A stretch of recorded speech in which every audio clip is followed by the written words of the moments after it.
থাকবে, তোমার বয়স হলো 15 বছর, তুমি এটা হ্যাঁ বাবা কি কর্ম করবো, আমি তো করবো উঠতে না এখন।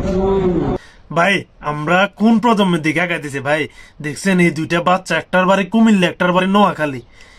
কই নোয়াখালী, কই কুমিল্লা, ঠিক আছে, 2 জেলা 2টা।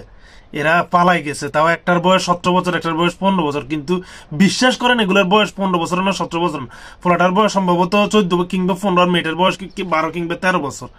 আর মেয়েটারে যখন জিজ্ঞেস করতেছে যে গভীর প্রেম, অনেকদিন ধরে বলে প্রেম, ঠিক আছে, মেয়েটা এইটুকু একটা মেয়ে বাসা থেকে পালাই গেছে এই ফোলার সাথে একসাথে থাকার লাগে। এই ফোলা এরপরে জিজ্ঞেস করতেছে যে, বলতেছে কর্ম করবে, কর্ম করার বয়স হয়েছে, এরে কেউ কাজে নিব, এরা কাজে নিলে তো শ্রম আইনে মামলা খাইবো। আর এরা যে পালাইছে, বিয়ে করতে পারবো, বিয়ে করার যে বয়স লাগে এই বয়স হয়েছে। ভাই আমরা চিন্তা করেন দিন দিন আমরা কোন দিকে আগাইতেছি, আমাদের প্রজন্মটা কোন দিকে আগাইতেছে। এই যে ভাই এতে কর্ম করবো, কি কর্ম করবো ভাই? বাংলাদেশের মানুষ কর্ম করার লাগে কর্ম নাই, আর এই বাচ্চারা কে কেডা রাখবো কর্ম লাগে?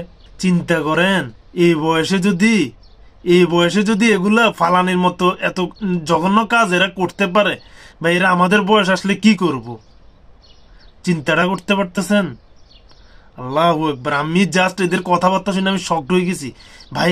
এদের তুলনা আমরা কত ব্যাকডেটেড, চিন্তাটা করেন। এই যে 14-15 বছর বয়সে এরা একজনের বাড়ি নোয়াখালী, একজনের বাড়ি কুমিল্লা, এরা এই বয়সে ফালাইয়ে বিয়ে করার স্বপ্ন দেখতেছে। চিন্তাটা করেন, এরা আমাদের বয়স আসলে কি করবে? আমাদের প্রজন্মটা দিন দিন অসুস্থ হয়ে যেতেছে। চিন্তা করতেছেন কোন দিকে যেতেছে এই বয়সের বাচ্চা। ওদের বয়সে আমরা ভাই এই যে টায়ার দিয়ে খেলতাম, গাছ থেকে লাফ দিতাম, লুকাচুরি খেলতাম, ক্রিকেট খেলতাম, বড়রা খেললে এদেরকে বল তোকাই দিতাম, ঠিক আছে নি? আর আমাদের এরা এই বয়সে কি করতেছে দেখতেছেন? এদের বয়সে আমরা কি করছি, আর আমরা এদের বয়সে, এদের তুলনায় আমরা কত ব্যাকডেটেড, চিন্তাটা করেন। আল্লাহ তুমি এই প্রজন্মরে হেফাজত করো আল্লাহ, না হলে এরা আমাদের বয়সে এরা কি করবে? এরা বাংলাদেশ ধ্বংস করে দিবে।